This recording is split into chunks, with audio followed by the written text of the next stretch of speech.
বৃষ্টির অভাবে মাঠের পাট কাটতে পারছেন না গাইবান্ধার কৃষক। মৌসুম অনেক আগে শুরু হলেও এ পর্যন্ত জেলায় পাট কাটা হয়েছে মাত্র 40 হেক্টর জমির। কৃষি বিভাগ বলছে করণীয় নিয়ে কৃষকদের পরামর্শ দেয়া হচ্ছে। সাইফুল ইসলাম প্রিন্সের তথ্য এবং ছবি নিয়ে বিস্তারিত। চলতি বছর গাইবান্ধা জেলায় 13,122 হেক্টর জমিতে পাটের আবাদ হয়েছে। আবহাওয়া অনুকূলে থাকায় পাটের ফলনও ভালো হয়েছে, কিন্তু পাট কাটার মৌসুমে পর্যাপ্ত বৃষ্টিপাত না হওয়ায় পাট জাগ দেওয়ার জলাশয় পাওয়া যাচ্ছে না। বান্ডেল থাকলে প্রতি সেনমানিতে টাকা বাঁচবে। বিকাশ সেনমানি বান্ডেল কিনে জিতুন প্রতি লেনদেনে। কৃষক জানায়, জলাশয় না থাকায় পাট কাটতে পারছেন না তারা।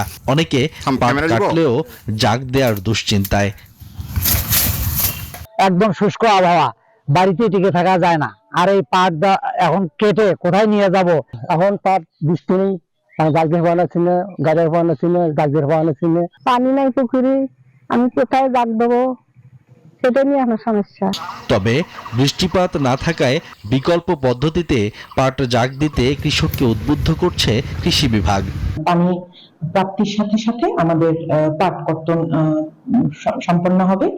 এর পাশাপাশি আমরা কৃষক পর্যায়ে কৃষকদেরকে রিবন রেটিং পদ্ধতিতে পাট চাষ করা যে পাট রয়েছে এটি আঁশ ছিঁড়িয়ে হাউজের মাধ্যমে পচনের যে প্রক্রিয়া সেটিতে উদ্বুদ্ধ করছি। এবছর গাইবান্ধা জেলায় 14,560 হেক্টর জমিতে পাট চাষের লক্ষ্যমাত্রা নির্ধারণ করা হয়েছে। Desk report, news 24।